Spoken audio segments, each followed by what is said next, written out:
Professor ہیکلو نے بہت important کام کیا ہے پبلک پالیسی میکنگ پہ. ان کے آئیڈیاز بہت اہم ہیں پبلک پالیسی کی پالیسی پروسیس تھیوری میں اور پالیسی میکنگ تھیوری میں اور پالیسی انالیسز کی پریکٹس میں. ان کا جو بڑا کمنٹ پبلک پالیسی سٹڈیز پہ جب انہوں نے کام شروع کیا ان کا یہ خیال تھا کہ اکنامکس کا انفلوئنس پالیسی سٹڈیز پہ بہت زیادہ ہے کسی بھی اور ڈسپلن کی نسبت. اور ان کا یہ خیال تھا کہ جو ریشنل انالیسز ہے پالیسی کا یا جو ریشنل میتھڈز یوز کیے جاتے ہیں پبلک پالیسی کی سٹڈیز میں ان کو ہی صرف لیجیٹیمیٹ میتھڈز سمجھا جاتا ہے پالیسی سٹڈیز کے لیے. اور پھر انہوں نے کہا کہ پالیسی سٹڈیز میں سے چونکہ پالیٹکس کو اسٹڈی نہیں کیا جاتا اور پالیسی کو ایک ٹیکنیکل ایکسپرٹلی کام سمجھا جاتا ہے سائنٹیفک انڈرٹیکنگ سمجھا جاتا ہے تو policy studies had become politically deodorised. حالانکہ public policy making is political by nature لیکن اس کو سائنٹیفک انڈرٹیکنگ اور ٹیکنیکل انڈرٹیکنگ بنا کر اس میں سے politics was taken out of the policy making. تو ان کے خیال میں پالیسی بذات خود ایک ایمبیگوس ٹرم ہے کیونکہ یہ اپنے آپ کو بذات خود ڈیفائن نہیں کرتی. یہ انالیٹیکل کیٹیگری ہے اور اس کے کنٹینٹس انالسٹس آئیڈینٹیفائی کرتے ہیں. پالیسی میکرز یا لا میکرز یا ایڈمنسٹریشن کے لوگ آئیڈینٹیفائی نہیں کرتے پالیسی کے کنٹینٹس. انہوں نے آئرن ٹرائی اینگل جو کہ رالف پولیٹزر کا کانسیپٹس ہے 1919 کا اس کو بہت کرٹیسائز کیا اور اس کی کریٹیک کی بنیاد پہ اپنا سوشل نیٹ ورکس کا کام آگے بڑھایا. یہ ایک گرافیکل ریپرزنٹیشن ہے آئرن ٹرائی اینگل کی جس سے آپ کو اندازہ ہو جائے گا کہ یہ کانسیپٹ جب ڈیولپ کیا گیا 1919 میں اس وقت امریکہ میں یہ سمجھا جاتا تھا کہ یہ 3 گروپس ہیں جن میں سے پہلا گروپ کانگریس، دوسرا بیوروکریسی، تیسرا interest group.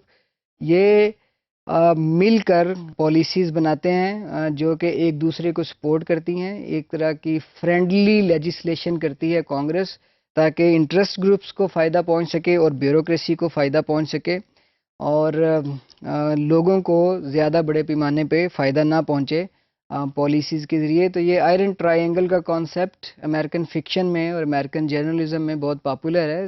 Sometimes it is very dominant concept in some of the documentaries and films of the Hollywood جس میں ڈپکٹ کیے جاتے ہیں یہ strong relation ship between these 3 powerful groups in American society. آپ نے کتاب دیکھی ہوگی سی رائٹ ملز کی جو پاور ایلیٹ کے نام سے دس از ویری فیمس بک ان سوسیالوجی. اس میں بھی کم و بیش اسی قسم کے آئیڈیاز پیش کیے گئے تھے کہ پاور ایلیٹ یا very tiny number of people who are very powerful and very rich they dominate the process of policy making in the United States of امریکہ.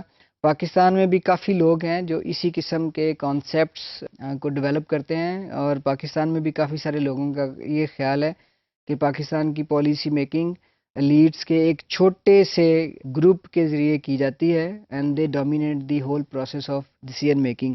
تو اس کانسیپٹ پہ کام کیا پروفیسر ہیکلو نے اور اس کی کریٹیک ڈیولپ کی.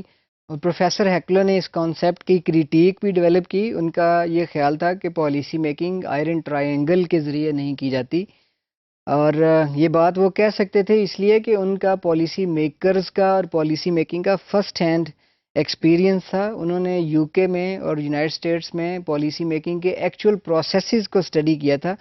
ان کی خوش قسمتی تھی کہ ان کی مدر وائٹ ہال میں کام کرتی تھیں تو بڑی چھوٹی عمر سے وہ اپنی مدر کے ساتھ وائٹ ہال میں جایا کرتے تھے جہاں وہ انٹریکٹ کیا کرتے تھے پالیسی میکرز کے ساتھ and he would make observations on the process of policy making in the white hall.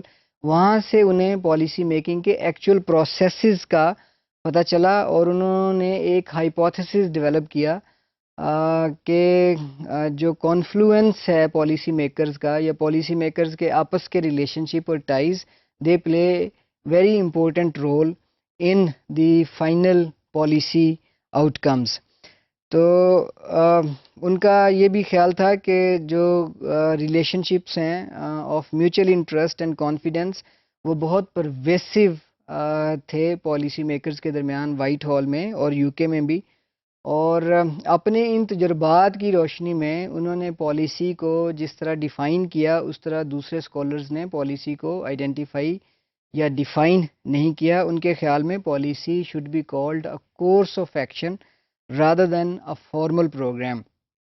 یہ بات وہ کہہ سکتے تھے کیونکہ ان کا کافی فرسٹ ہینڈ ایکسپیرینس تھا بیوروکریسیز کے ساتھ اور پالیسی میکرز کے ساتھ امریکہ اور برطانیہ میں.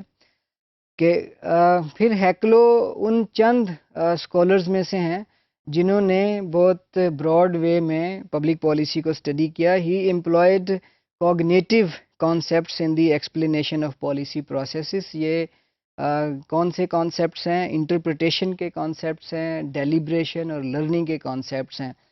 آپ اگر اپنی میموریز کو تھوڑا سا ریکال کریں تو آپ کو پتہ چلے گا کہ ہربرٹ سائمن نے بھی کوگنیٹیو سائیکالوجی کے کانسیپٹس یوز کیے تھے پبلک ایڈمنسٹریشن کی اسٹڈی میں، ڈیسیژن میکنگ کی اسٹڈی میں. اور ہیرلڈ وائٹ لیزویل نے فرائیڈین سائیکالوجی کو یوز کیا تھا لیڈرشپ کو سمجھنے کے لیے، پریپیگینڈا کو سمجھنے کے لیے اور لیڈرشپ اور پالیسی میکنگ کے ریلیشن شپس کو سمجھنے کے لیے. کہ ان کے خیال میں یہ کوٹیشن جو بہت سائٹ کی جاتی ہے پروفیسر ہیکلو کے کام سے، governments not only power they also puzzle, policy making is a form of collective puzzlement on society's behalf, it entails both deciding and knowing. اب یہ دیکھیں کہ ان کا یہ خیال تھا کہ ڈیسیژن میکنگ تو گورنمنٹ کرتی ہے and decision making is considered policy اور public policy making, but governments also puzzlement mean governments try to understand and know the situation of society. They also know or try to know the problems, try to understand the problems. So decision making process is simultaneously a process of puzzlement or knowing or learning. سو اس طرح کافی بڑی contribution ہیکلو نے اس definition کے ذریعے public policy studies کو دی by rejecting the explanations offered by iron ٹرائی اینگل. اور یہ کافی یوزفل ثابت ہو سکتی ہے ڈیفینیشن پبلک پالیسی کے اسٹوڈنٹس کے لیے جو زیادہ براڈ اور کمپریہنسو وے میں پبلک پالیسی اور ڈیسیژن میکنگ کو سمجھنا چاہتے ہیں.